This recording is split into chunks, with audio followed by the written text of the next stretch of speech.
Hello, my name is Chuck Wolf. Over the years, I've worked in many different roles, including leading my own leadership consulting company since 1994. I've worked for and with some of the best companies and universities in the world, and have had the opportunity to work with government officials, military organizations, and public and private schools. I'm a leading expert and pioneer in emotional intelligence.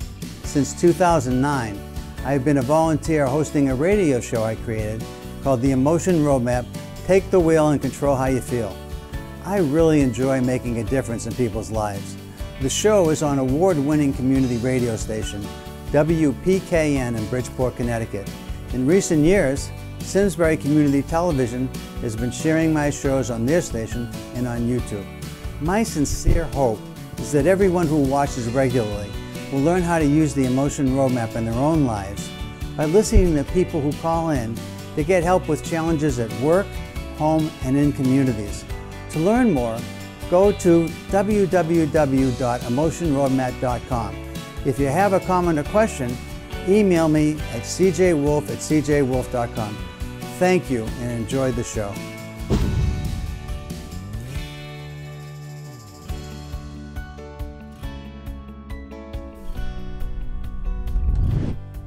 Hi, this is Chuck Wolf, and you're listening to WPKN 89.5 FM, listener-supported radio. And all of you who are listening, thanks so much for tuning in. Again, the show is The Emotion Roadmap. Take the wheel and control how you feel, and I'm Chuck Wolf. And for those of you who are regular listeners, I want to say thanks so much for tuning in. Those who listen regularly know we're on the air with The Emotion Roadmap the first and second Wednesdays of each month from 12 noon to 1 p.m. Eastern Standard Time. You can hear a lot of the shows on Public Radio Exchange. This is a place where I plus some of the favorite shows I have. A number of interviews I do on occasion, but most of them, as you know, this is a call-in show. This is a show where I spend time devoted to the listening community and trying to help all of you who listen understand how to use the Emotion Roadmap to make a difference in your lives. I really enjoy helping people make a difference in their lives. I've had a lot of wonderful opportunities in my life to learn from some very special, talented, brilliant people, and I've learned from those experiences how to create something I call an emotion roadmap.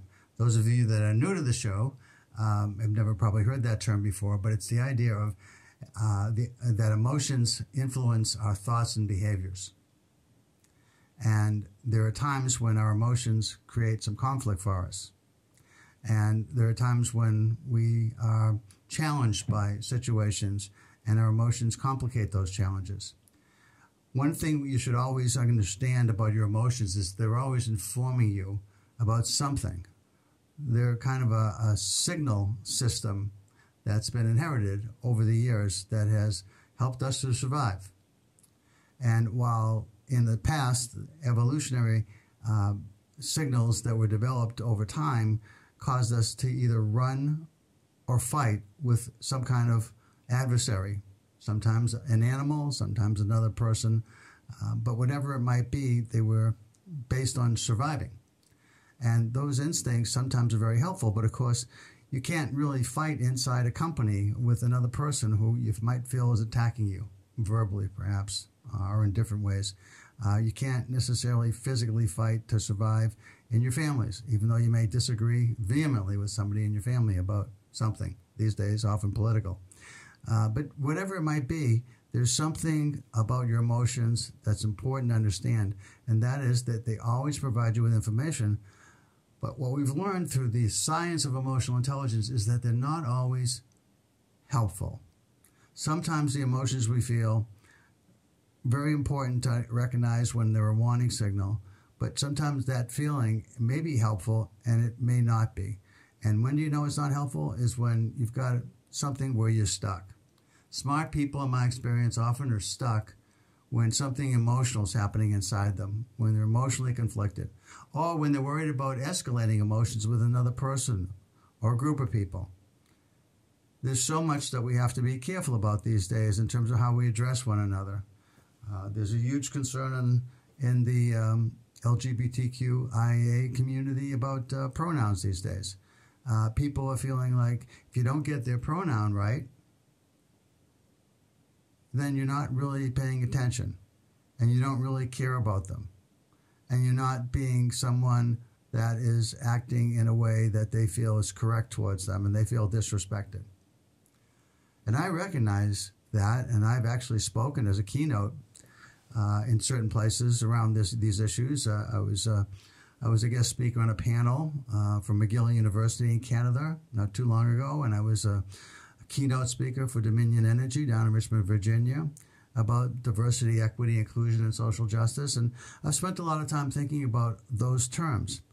And what I want to say is sometimes, as an example of a place where we might be conflicted, is some of us feel like, boy, that's just a lot of work to have to understand who you are. Why can't you just be he, she, or if you're a group, they or them? And it's not an easy answer, but there are people that don't feel that that really captures who they are. And so if I care about a person who feels this way, I want to learn what's important to them. I don't want to correct them. I don't want to tell them what they should think or should believe. I want to understand if you are someone that feels your pronoun is different than what most of us grew up with anyway, then, okay, what is your pronoun and what is it you want me to call you? And I will try really hard to get that right. But if I get it wrong, because there's a lot of people with a lot of different pronouns out there, a lot of different ways of thinking about their gender identity, then I want to just do the best I can to understand all those people I get to know, I get to work with, I get to care about. And also, I also don't want you to be mad at me if I make a mistake. I think we all need allies, not adversaries. And if you want allies around change, you want to recognize that people may embrace the change, but not always correctly talk about the change. And that doesn't make them an adversary. So that's an example, I think, of something that's happening in our world today. Another example is our politics. I know that there's a group out there, you've heard me talk about this if you're a regular listener, called No Labels, that is pushing hard for what they're calling a unity ticket. They haven't identified specific candidates, although they have people in mind, but they haven't said this is who we're going to run for the presidential ticket if, in fact, it's President Biden against former President Trump. Now, they think that the country is really looking for something that isn't extreme. And while I know people on the far left think President Biden is way too moderate, people in the middle and on the right think he's pretty far to the left, actually. That's what I understand from folks who kind of lean that way. People on the left, many of whom would never vote for President Trump again, think he's just a person that should never have the chance to run again even. And yet there's people who feel like he fights for them, that he's the one person who actually cares about them. In all the Washington politicians that they've experienced over their lifetimes, they feel President Trump has fought for them. And they will defend him and they will vote for him again. But then there's a lot of people who like some of the things that President Trump did and like some of the things that President Biden did, and would really like to see both parties have candidates that seem like they're more willing to talk with the other party. So I think it's possible that the Democrats and Republicans may change who they're going to run, but it also is a fair chance that it will be President Biden against President Trump. Not saying that's impossible. It does seem it's possible, but I also don't see it as necessarily going to happen. Just don't know. Just don't know. But I do realize it could happen. And so No Labels is a group of active volunteers, nonprofit group, who has basically tried very hard to create lots more bipartisanship in politics. And they think the time is right for a unity candidate ticket. And they want to possibly have one Republican as president or one Democrat as president and the other person from the other party as vice president. Now, they are just getting themselves on the ballot, and they're getting huge pushback. I think a lot of you may have heard of No Labels recently because of this, but not in a good way, because if you listen to a lot of the news stations, they'll talk about No Labels. If you happen to be listening to a news station that leans to the left, they'll talk about them as a right-wing organization and wanting to do something with a third-party candidacy to make sure that President Trump gets reelected. People on the right think of them as a left-wing. organization, making sure that President Trump will never be reelected. But I mean, it's really, I don't want to say humorous, but at times it seems a bit humorous to me, our views of all these things. We are so polarized that sometimes we don't let ourselves think differently about change and about what's possible. So I don't know if there'll be a unity ticket or not, but I don't think it's impossible. I also think it's possible that despite the fact that some people say we'll never have a president from one party, Republican or Democrat, that can unite us. It wasn't that long ago that President Reagan and President Clinton both left office with over 60% approval ratings across the country. They were both liked by people in both parties to a fair amount. So I don't think it's impossible to have people that fall into the category of people that really want to do what's right for the country. They are really excellent critical thinkers who are willing to find ways to get people to open up to possibilities. That the right might have an idea that everyone wants to support, or the left might have an idea that everyone wants to support, because it's really a good idea. It's really a good idea.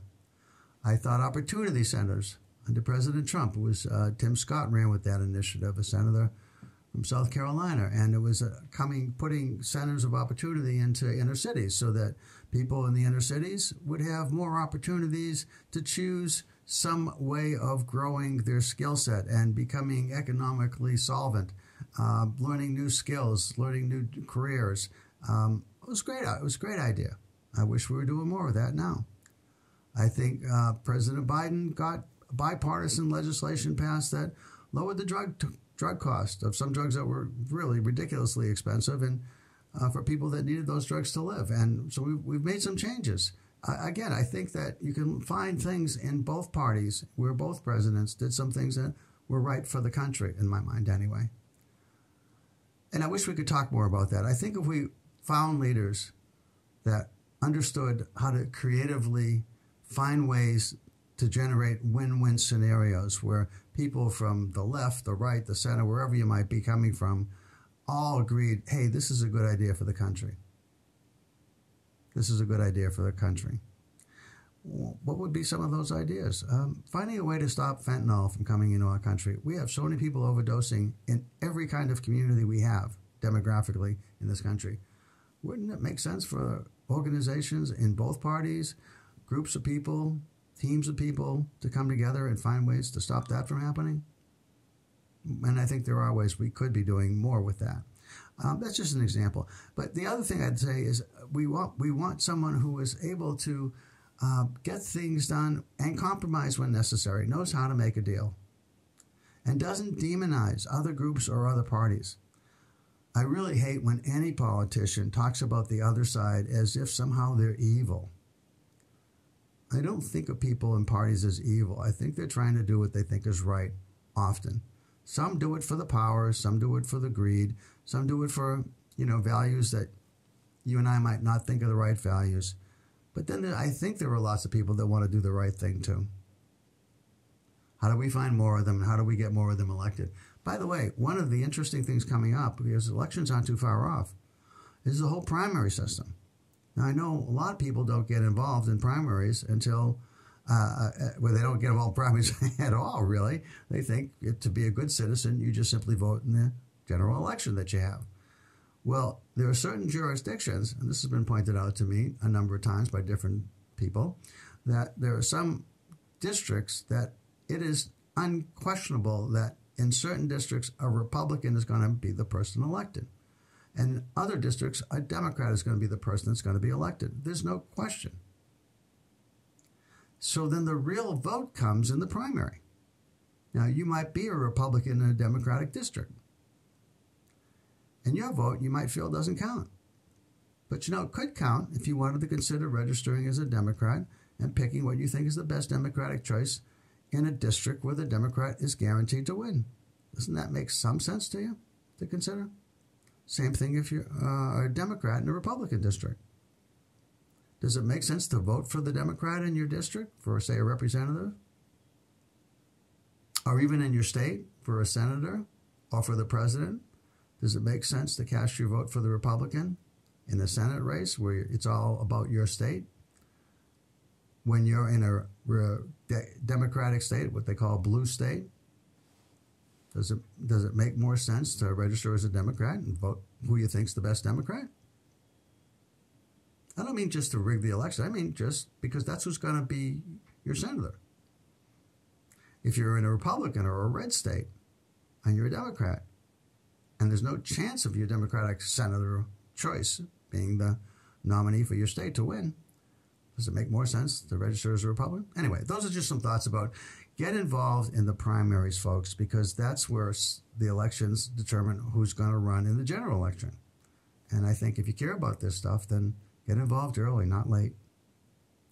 So anyway, I try to think of what are the ways to bring people together. How do we cut across the chasms that seem to divide us? And there's lots of them. Well, I have a good friend in the, someone I haven't talked to in a long time. I say good friend, somebody I like a lot. And we can't say we're friends. We haven't talked in a long time, but somebody I like a lot. His name is Steve Paskoff. And Steve was a civil rights lawyer working for the government, prosecuting companies. And then he was actually working for companies for a period of time on the other side of the issue, helping to defend companies when people wrongly accused their companies of misbehavior, either sexual harassment or other kinds of problematic behavior, ageism, racism, all kinds of things that he was defending on both sides of the aisle at different times in his life. And he realized that, you know what, a lot of what makes people want to sue their companies has to do with how they're being led, how they're being managed, whether they feel cared about. And he said, you know, if we can, actually, I mean, it sounds simplistic, but if we can do the right thing, and there's a lot to doing the right thing, we honor the law, we protect companies, and we protect individuals by doing what's the right thing. Well, the right thing, it's not simple. It's like we don't make jokes about certain groups. We just don't anymore. I mean, you want to do that on your own time in a family situation. I'm not saying that's the right thing ever to do either, but you just don't do it at work. You see it happening at work and you're a leader of some kind, you're actually accountable for that. You can be sued yourself as a manager. I don't know if you know that. At least that was the law several years ago, and I was working closely with Steve. So you can't just let things pass when you see them and you know they're wrong. And yet we grew up doing a lot of these things that we thought were okay and fun. I look back at some of the behaviors I did myself as a kid and young adult, and I thought, wow, I can't believe I did those things. Well, I mean, part of all of our journeys in life is to be smarter and better about how we interact with others in the world, how we relate to others. And I've been lucky enough to work in this field of emotional intelligence, and I'm really concerned about what's happening in our world. I think we sometimes overreact. For instance, as an example, I think, you know how we've created safe spaces, how we don't want people to be exposed to different points of view because it's too upsetting to them? Has that really helped our world, do you think, to do that? I think it's made us weak and less resilient.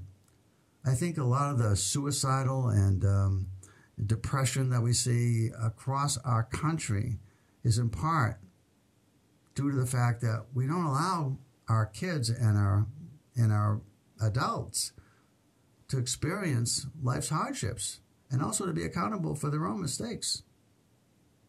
I think, you know, we've tried to protect our children, and I think we've swung the pendulum too far, because in trying to protect them, we've diminished the strength and the character building, I think, that takes place as you grow up. I mean, in some ways, I like the idea of participation trophies, and for especially kids who work hard. But you just see what happened to Jill Biden, you know, President Biden's wife, when she said, "Why don't we honor the Iowa team that lost to the Louisiana team in the girls' basketball? We were going both to the White House. Iowa had a great season."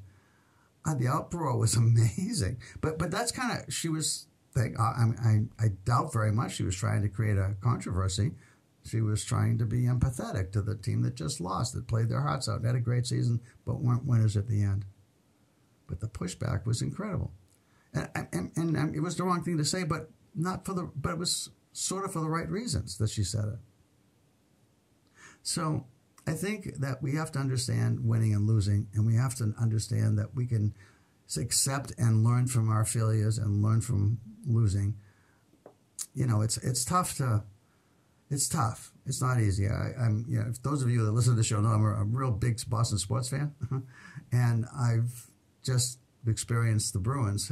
The Boston Bruins hockey team, professional hockey team, had the best season ever of any hockey team ever. And then they got into the playoff series, and there was a lot of talk about, hey, isn't it great that they won? They got the most points, they had the most wins, they were fantastic during the regular season. And then they played their first round of the playoffs, and they lost. And they lost in a very bad way. And there's lots of reasons why they lost. People are speculating all kinds of things. Did they learn from their failure? I don't know, because they lost last year or the year before too, in similar ways. So I don't know if they really feel like they can learn from this failure. But they failed, and they're being accountable for it. And they didn't perform. They didn't have the ultimate goal of the championship, and that's too bad. I feel bad for them. I feel like they made some mistakes along the way. I wish they'd done better. I wish they'd won, but they didn't. And so you accept that. You have to accept that and move on, and not let that defeat you. You were defeated in a game, not as a person, not as a team player. Somehow we have to allow ourselves to feel and allow our children to feel and to make them feel like that's okay. That's okay. Hopefully you can learn from a failure. Hopefully the mistakes that you may have made that contributed to that failure, you don't make those mistakes again. It doesn't mean you're not going to fail again. You might make different mistakes. But failure is part of our journey. It's just one of those things that is painful to experience, but we all experience it. It's part of the journey. Accept it. Learn from it if you can, and then move on. So I'd like to see us make ourselves and our kids, everybody, more resilient if we could. So, those are some of the thoughts I'm having as I'm thinking about how do we be better in life. And then, we can take it to a very simple. All of you out there have relationships with people. Some of you have spouses. Some of you have partners that you live with. Some of you have children. Some of you are aunts and uncles. You don't have your own kids, but you're close to your families and your sisters and brothers' children. Some of you still have parents that are alive. Some of you have aunts and uncles or grandparents that you've been close with. And I'm asking you each to think about, as you think about, how can I be better? How can I be better as an individual? Yeah, sure, I can be better on listening to people who don't agree with me on religion or politics or identities or pronouns or whatever it might be. You can be better in that level. But how about the people you're closest to? Can you do more for them? Can you show how much you care about them while they're here, while we still have the chance, while we're in relationships? When you look back after somebody's gone, you realize, my God, I wish I'd spent more time with them, or I wish I'd cleaned up some stuff or stayed in touch or called more often. I know a lot of people have those experiences in life. And so one of the ways, if you want to be better in life, feel better about life, be better as an individual, as a human being, as a parent, as a brother, sister, aunt, uncle, mother, grandmother, friend, community member. If you think about the people you care about, if you reached out to them recently, if you haven't, think about doing so. Take a step where you feel really good about yourself because you spent part of today and the rest of this week and maybe the rest of this month thinking about the people in your life that you say you care about, you know you love. But have they heard from you recently? Have you done the kind of things they like to do? Have you been with them in the way that they know you care about them? I know myself, I'm in a relationship with my wife for a lot of years, many, many, many years. And sometimes we are great together. And other times we feel like we're just kind of passing each other by because we're busy with our own stuff.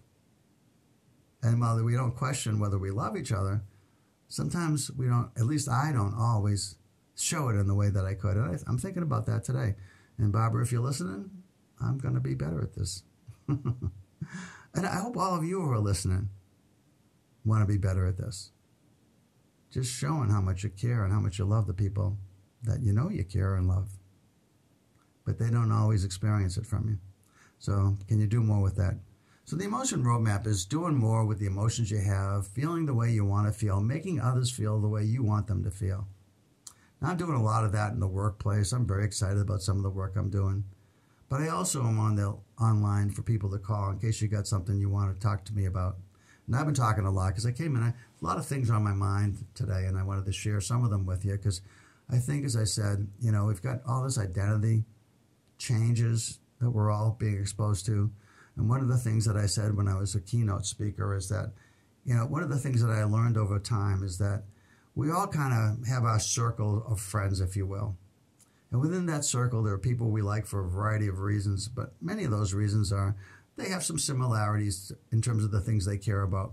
The things that we care about are similar. They come from similar backgrounds sometimes. Sometimes we're the same religion. Sometimes we're from the same demographic groups. Sometimes we're different, but we came together around certain challenges or activities that we participated in together and became friends.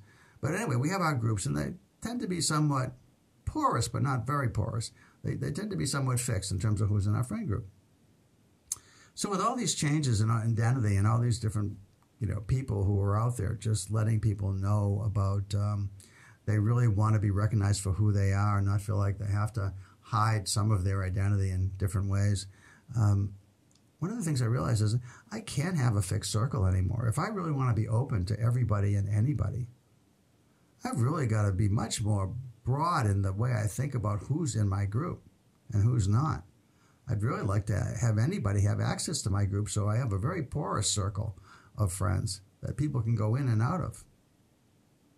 And I want to be open to more and more people who find themselves not having very much in common with me and yet being very interesting and also experiencing the journey of life and death and, going through and having their experiences. One of the things I've always been attracted to is different people's stories.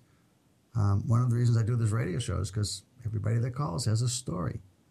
And I always like helping people. And so if I can figure out how to use my emotion roadmap to look at the feelings you have and see if they're potentially unhelpful and help you recognize that maybe there's some feelings that are more ideal to feel, to help you with whatever it is that you're facing, that you're uncertain about how to proceed in order to accomplish whatever you're trying to get done. If I can help you with that by focusing on what you're feeling and what would be ideal to feel, and help you to feel more ideal by constructing a strategy that moves you from what you are experiencing and feeling to what you want to experience and feel. And if there's more than you involved, sometimes it's involving one or two or a group of people. If I can help you understand how you can influence how they feel, if they're not feeling the way you think would be ideal. If I can help you with all of that, I love that. So, all right, I've talked a lot. I hope you've enjoyed what I had to say. I hope you find it somewhat uplifting. I know there's some depressing things in it, but I'm trying to speak to the fact I think there can be alternatives. When I look at politics, can we find a leader who knows how to win and create winning scenarios for everybody, not just his or her own group or party, but for everybody to do what's best for the country, who knows how to compromise when compromise is necessary, who doesn't demonize other groups and doesn't demonize other parties, who really does unite us, who doesn't ever speak to, and I hate that other group of people because they, whatever. There are people out there, I think, that want to do that and can do that. And I hope we find ways to elect them so we have more of them in office and we feel better about ourselves and our country. Okay, anyway, if you want to call me, you got something on your mind you'd like to talk to me about, the number's 203-336-9756. 203-336-9756. Hi, this is Chuck Wolf. You're on the air. Who am I talking to, please? Hello? Hi. I'm sorry. You say that again? Yeah, my name is Bob. Hi, Bob. Thanks for calling in. I just wanted to say you hit a lot of good topics, Chuck. Thank you. Just one second. I just want to say there's somebody else calling. I just want you to know when I'm talking to somebody, I can't take another phone call. So hopefully you'll call back. Okay, Bob. I'm sorry. Go ahead. Yeah, hi. I just wanted to say you touched on a lot of good topics, and emotion is a very powerful thing. And, today I think what we're seeing in politics is the use of emotions to sway large groups of people into one direction or another. And I think it happens on both sides, but, plainly, I think what happened with the lead up to January 6th and all that was false news reporting, which ultimately impacted a large group of patriotic people that really loved, this country and felt that they were being swindled, right? And so they all, with their emotions, ran down to Washington, tried to overthrow whatever, the insurrection, all that, but they were being used, and people being used like that in politics is a very bad thing, and the ability to be able to broadcast to millions of people false information that will sway the direction of this country is a very dangerous thing. So I think, I'm just thinking, and I reached out to all my politicians, all of them, to say, hey, news, when you put a news moniker in front of someone, you better report the truth and make sure it's vetted and honest and you're not swindling people. But if you want to have an opinion, then take that news moniker off and put opinion, and that's okay. But put a news, you know what I'm saying? And that's what we see. But I think that's the thing. Emotions, there's people that just love this country, and they're getting false information on one side or the other because these political people have control. And I really don't know how to say it other than there should be laws preventing this. I think I agree with you. I think there are laws that's supposed to prevent this. I don't think they're being implemented, though, because they're powerful people and they seem to get a pass on a lot of stuff on both sides. Yeah, actually. I don't understand, honestly, how, if I had a news organization that manipulated millions of people and had them, which led to an insurrection ultimately, or attempted insurrection, I would think that I would have to pay consequences, not just from, say, Smartmatic or whoever it happened to be that I was, saying didn't or contributed to false voting. But the bottom line, I think, is the government should be going after their broadcast license, going after other things, just because they did that and endangered our country. But that assumes that the government isn't complicit, right? Well, there you go. And honestly, the silence that I got from the senators and congressmen that I reached out to, describing how I feel that there should be controls. Free speech is one thing. Free speech is one thing. But when you're reporting news, there's got to be a line, and it shouldn't be free speech. It should be you got to report facts, and they got to be vetted facts. Well, here's something that because this is obviously there's a lot of negative stuff around this that you're talking about, and I agree with much of what you just said. And it's hard not to just line up on one side or the other and say, yeah, but it's about those people and demonize one group or the other.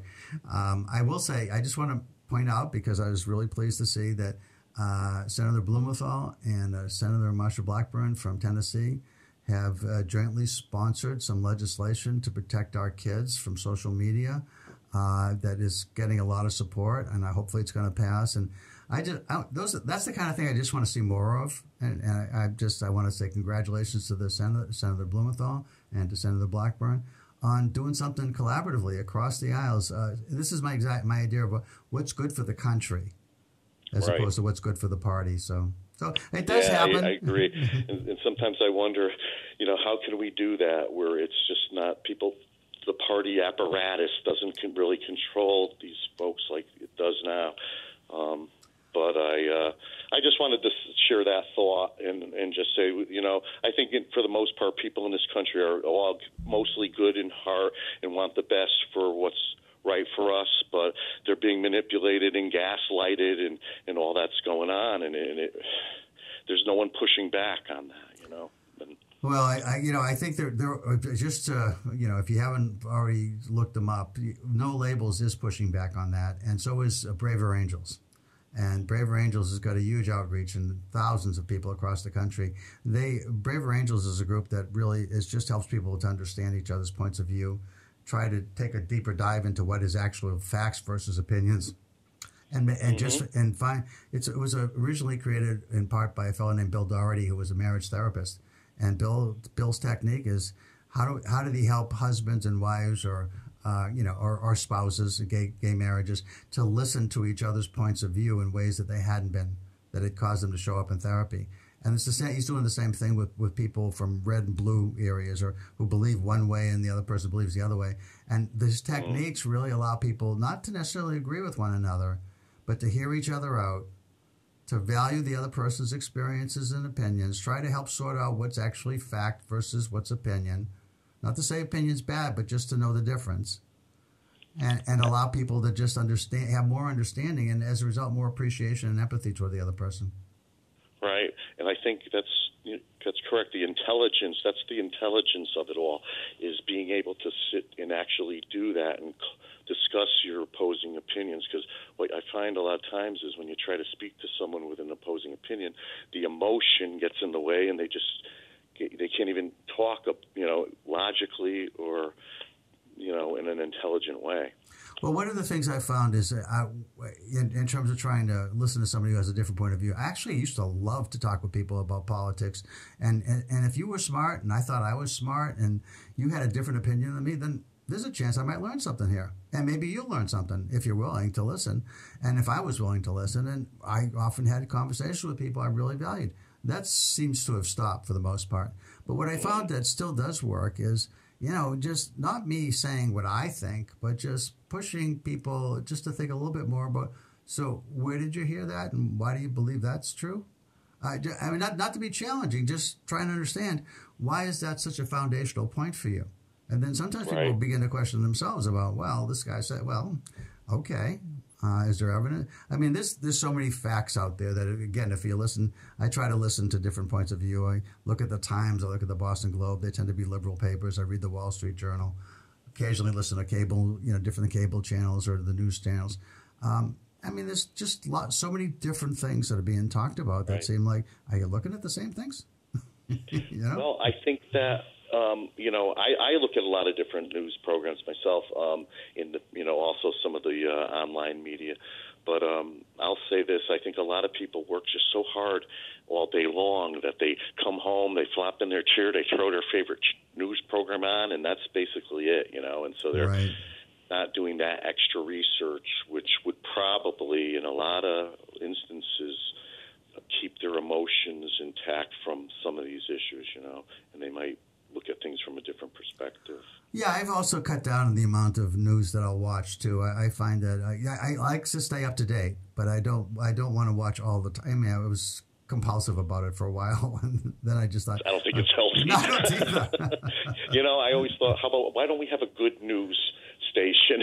Just the news channel that just shows all the good things in the world of that day, not all the bad things that get the sensationalism that they want today. Partly because we live in a capitalist country and that doesn't make money.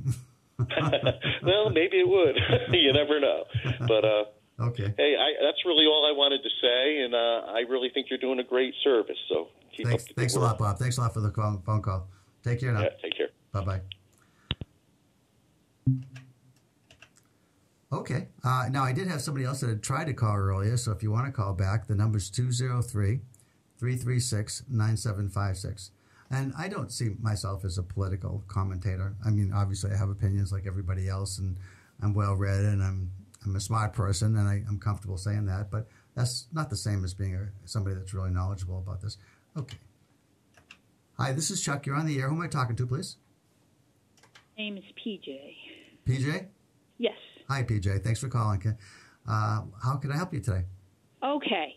This is sort of related to your topic as far as politics and disagreements among community members where you are, on different sides of certain issues, but on most issues, you're on the same side.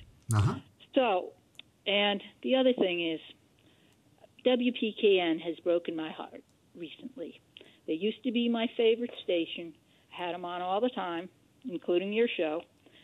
But over this issue, I've had them off for the past, have been listening to other stations for the past few weeks because of what happened.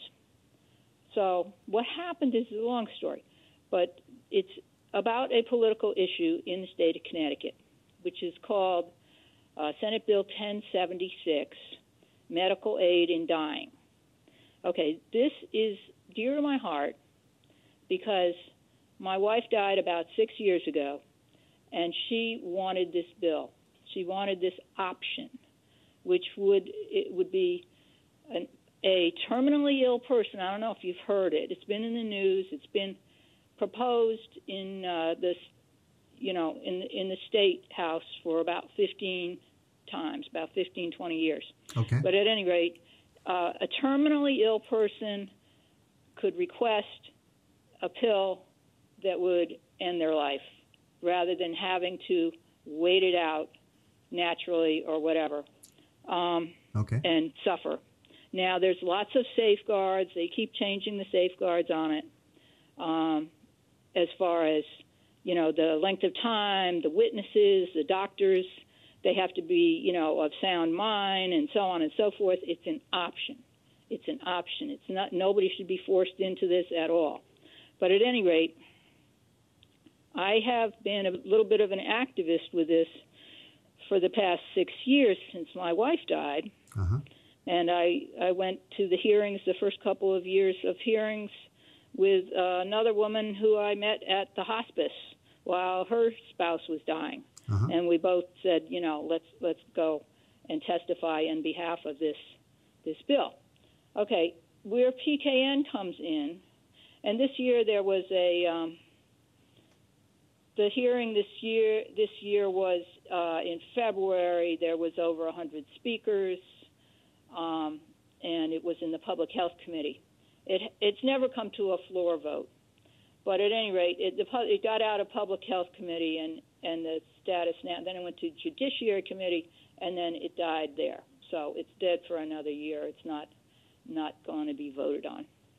So where PKN comes in my disappointment, is I would normally never call the station about a political issue like this because I know they mainly have national stories and so on. But at any rate, I happened to be listening to the station to a news talk show, and they had on guests for about a half an hour, two women who are on the opposite side against us. Now, there's good people on both sides. But at any rate, the host had on these two women that are with a group that they call themselves progressive, and they call themselves against this bill. So when the show was over, I called in the host, and I said, what's up? Can you have the pro side, our side on? And he wasn't interested much in that. He didn't say anything. Then I found out later he had them on in February, also for another almost half hour. So I called him, like I say, right after. I emailed him. I sent him the magazine of the nonprofit, activist group, which is called Compassion and Choices. I sent him that because one of the things that really got me was the people who are on the opposite side. They were being very untrue about compassion and choices. Let's say. I think they were saying that somehow it's involved financially with insurance companies and blah blah blah. But when you hear the stories of the people who have lost someone and watched somebody suffer in their final years, in their final months, really,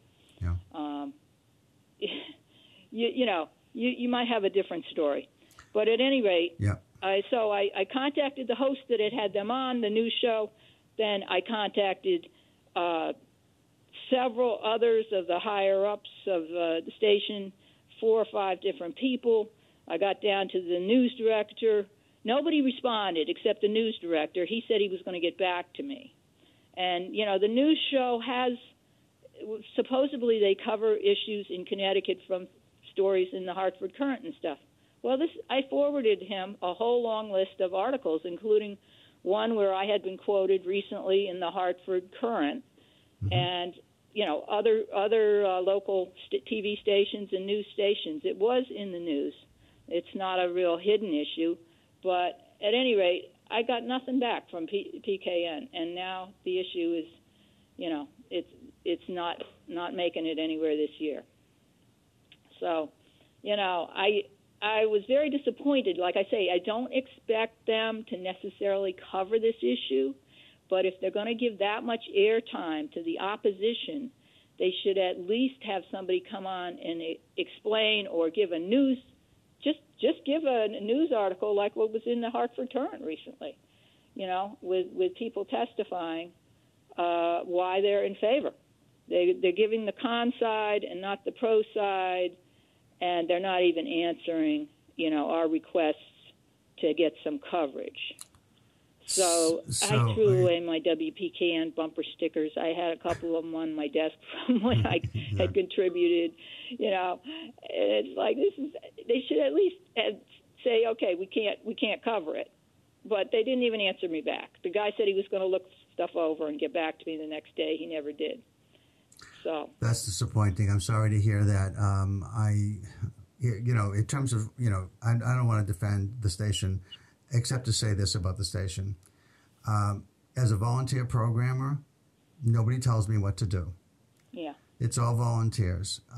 If people like my show, they're going to tune in to listen to it. If they don't, they're not. But no one's going to say to me, Chuck, you should. I mean, there's certain parameters, like I'm not supposed to talk about my business, or something like that. I shouldn't be self-advocating that way.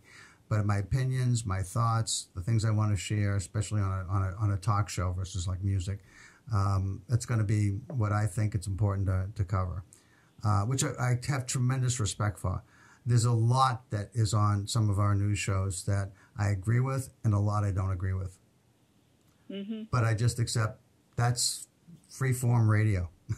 I mean, that's partly what makes WPKN great. Not great for this issue for you. I get that. By the way, the issue itself is I also experienced someone who had a tremendously horrible long-term, she wasn't really alive kind of, situation where she just stayed in a nursing home where they bathed her, cleaned her, fed her. She couldn't talk. It was so unfair for her to have to live like that. Mm-hmm. Yeah. And so when you talk about, this bill about helping people make that choice or allowing people rather to make that choice, I understand the fear factor about, people doing it. I mean, that's not wrong to say that some people might do it for the money or for what other reasons than being empathetic to the person they care and love. But that's not the whole story. The whole story includes what you just talked about and what I saw happen to someone I loved. So I think I think there obviously are more than one side, and some states have done this. And I don't know why Connecticut doesn't do it. Honestly, again, maybe you put some boundaries up and some parameters, so it's not no one ever thinks someone's being forced into this and doing it for money. But yeah, I think it has to be something that should come to the floor for a vote. I did see that, and I'm sorry that it didn't come up, but. Anyway, I'm empathetic to your concern, but I also share that the mission and what you've loved about the station all these years, when you've mostly agreed with a lot of what they've put up there, is that it's free form and volunteers make this station what it is. So yeah. But still, I mean, even if you're not going to allow any discussion of it, at least respond back. I don't know how many emails these people get that they couldn't say, sorry, we can't do anything, or you just respond back. To me, that's kind of ghosting or whatever you want to call it. And that, no apologies for that. That's unacceptable. People should, let you know, I'm sorry, I looked into it. It's just not something I'm comfortable doing. And at least get back to you. I get that. And that, I won't apologize for that because that's just wrong. And I think there must be somebody who has a talk public affairs news show on the station who would cover it. And I just don't know who. Like, I went through the list and I emailed, like I say, about 5 people. Yeah. But, we're getting closer. I mean, the first few years, First year I went was in 2018. We were outnumbered 4-1, and it was all religious people against us. Yeah. And now it's more, at the hearings where you give your testimony. Now it's becoming closer to 50-50. But, it's easy. After sitting through many hours of listening to people's testimony, I can sum up both sides. Our side basically says they were suffering, we loved them, they asked for our help, and we believe in the right of self-determination, and we couldn't help them. Basically something like that. The opposition is religious objections, or it won't work, or something might go wrong, it might be abused. And it was, mainly religious objections, and a lot of them from the Catholics, of course, and other groups. But those are the objections. Something might go wrong. It might be abused against disabled people or whatever. But you have to be terminally ill. If you're disabled, that doesn't qualify you. You have to be terminally ill, certified by several doctors, blah, blah, blah. There's a whole long list of things. And it's been enforced, or not enforced, an option, a law like this, in Oregon for over 20 years. And there haven't been any documented cases of any abuse, Right. And it's in about 10 other states now, too. We have it it's in Vermont, it's in New Jersey. So I would add one other factor, because I've spent some time looking at this too. For me, it's the person who is living in constant and dire pain every day. Yes. And that that the only way that they survive is these terrible drugs that make them dizzy and uncomfortable and nauseous, and then there's no recourse. It's gonna be months, maybe years, that they're gonna live like this every day, and that's a very strong argument for what you're saying, to me anyway. Yeah, exactly. It's giving people who are terminally ill more control while they're still in their right mind and still able to make decisions and so forth. And everybody has that right, I think. And you say, well, why not just commit suicide? Well, that's what some people do, and that can be very bloody and very hard on the family too. So there's one young woman who's testified a few times about her mother, who could have used this medical aid, and was in terrible pain, dying from cancer, and took a gun and went out in her backyard shed and killed herself. And then her husband had to come home and find that with, blood everywhere and police activity. And, it was because she couldn't take it anymore. I mean, painkillers don't do it for everybody, like you say. And some people just don't want to be in that state where, they're covered with bed sores, hardly able to move, incontinent, and just waiting out the months because they're going to die anyways. That's the whole point. The interesting thing, I think, PJ, is that I think this is, every once in a while there are certain experiences that some people think that they can relate to, but until you've actually experienced a loved one go through this kind of thing, or you've been the person going through it, I don't think you really can relate to this. You can intellectually understand it, but I don't think you feel it the way that you did when you watched your wife die. So I think, I hope you feel like you've had a chance, at least on my show, to talk about what you thought was important to say about it. Yes. Thank you very much. You're welcome. Well, Thanks. You take care. And all right, good luck with the fight. I hope you win on this one. Okay. Thanks. Bye-bye. Well, never one to duck controversy.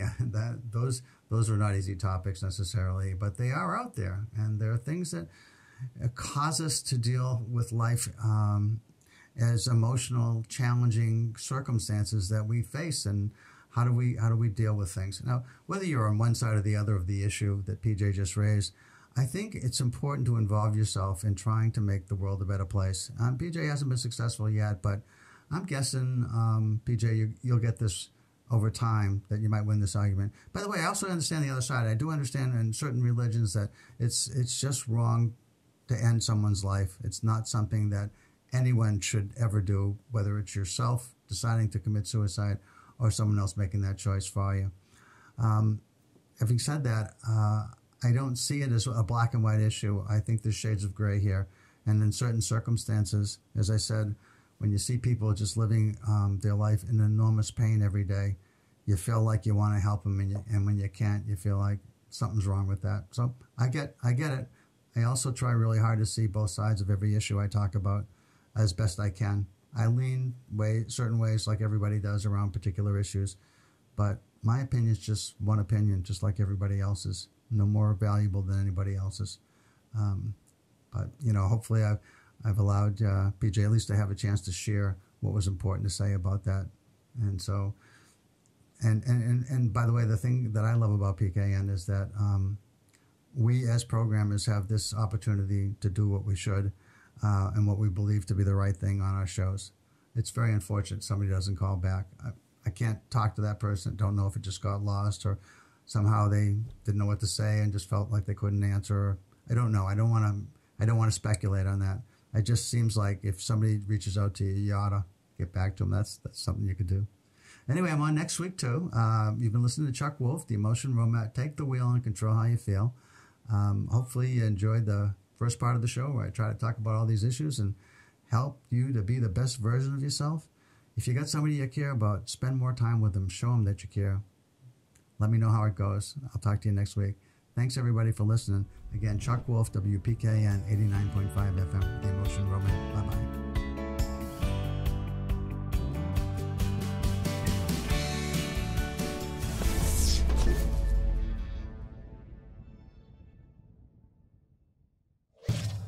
Funding for Simsbury Community Television is provided in part by contributions